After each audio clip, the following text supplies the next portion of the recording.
Hello, you beautiful souls.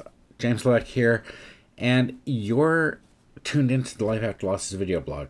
Now, for those of you who prefer to listen or watch rather than read, this is where I bring this week's written blog to life. Now, before we dive in, let me give you a quick snapshot of who I am. I am an author, blogger, actor, and parent who's navigated my life as a double widower. Now, I know that sounds like a lot, right? And you're right, but here's the thing. I am on a mission to show you that there is a vibrant, colorful life after loss and to help spark that transformative fire within you. Now, this week, we're tackling something pretty powerful. In entry number 193, we're exploring the art of becoming the best part of who you've lost. Intrigued? Well, get ready because we're about to embark on a journey of growth, healing, and rediscovery. So let's dive in. The other day while I was mindlessly scrolling through social media after a particularly long day, I ran across a meme that struck me and reminded me of the things I've written about here before and things that I've added to grief recovery for adults. Be the things you loved the most about the people who are gone. And when I look back at the losses I've experienced, it's easy to gloss over the not so good qualities. We're told, of course, that we shouldn't speak ill of the dead, but doesn't that set a wrong appearance? One of the pillars of the purpose framework is to perceive reality, face things as they are, not as we wish them to be. And our loved ones were human, perfectly flawed humans, yet we still love them. And there was something about them that we loved, and that's what we try to honor. It's not about erasing the bad things, but lifting up the good things and emulating those qualities in ourselves. Now, my second husband made me laugh. He was a doting father to our children. He gave of himself to the community. He was outgoing and friendly. He had a real zest for life. And these are all qualities that made me love him.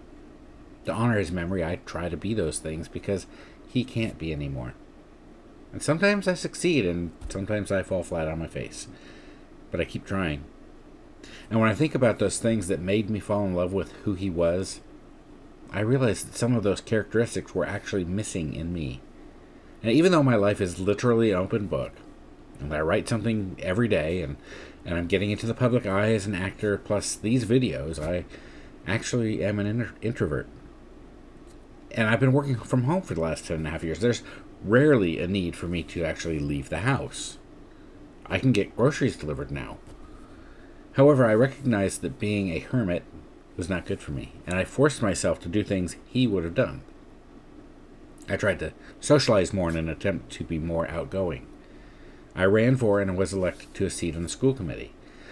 I've volunteered in the community for multiple organizations, and I'm doing my level best to maintain a zest for life. And that's one of the reasons that I started this Life After Losses journey. Not only am I demonstrating to others that loss needn't define who they are, but I'm also demonstrating it to myself. After my first loss, I know all too well that if I allowed myself to do so, I would wind up in some really dark pit and feel sorry for myself.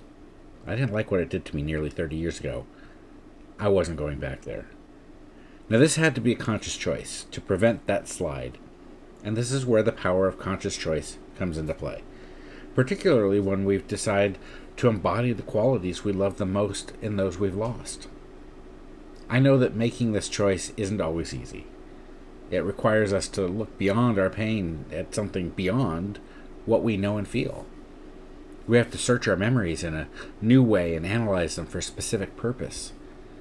And when I chose to be more outgoing, volunteering in my community, and maintaining a zest for life, I was making a conscious decision to honor my late husband's memory through action rather than just remembrance.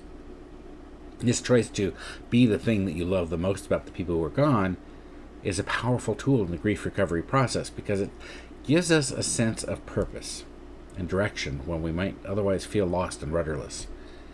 We can keep our loved one's spirit alive in our world. And moreover, this conscious choice helps us avoid the pitfall of passive grief. Instead of merely longing for what we've lost, we actively work to bring those positive qualities we miss into the world, saying, "Your impact will live on through me." And to be clear, this isn't about trying to become someone else or losing your own identity in the process. It's about consciously choosing to grow, to incorporate new positive traits into our own unique personalities. It's about evolution, not replacement. For me, it was about learning to step out of my comfort zone and live the life they couldn't. I learned to look through this lens. I often ask myself, what would they do in this situation?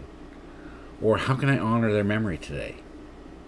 These questions help guide my actions and help me make choices that align with the qualities I admired while ignoring the ones I didn't. Ultimately, I feel the conscious choice to embody the best qualities of those we've lost is a powerful act of love, not just for them, but for me too. It's a choice that says, your life mattered so much to me that I want to carry forward the best parts of you. It's a choice that can help transform our grief from a burden into a catalyst for personal growth and positive change. I shared many strategies in grief recovery for adults, and one of the most powerful things we have is the ability to make a choice. You have the power to choose. We can choose not just to remember, but also to become living tributes to those we've lost. And in doing so, I believe we honor their memory and create a richer, more meaningful life for ourselves and those around us. Side note, if you find the weekly entries helpful, you might consider subscribing to the social media channels. Each weekday I share a video on YouTube, TikTok, Instagram, and Facebook that are usually less than a few minutes long on some topic. Sometimes it's grief-related, sometimes it's random thoughts, but it's a way of trying to tap us along on this journey in life. Thanks for watching. Until next time.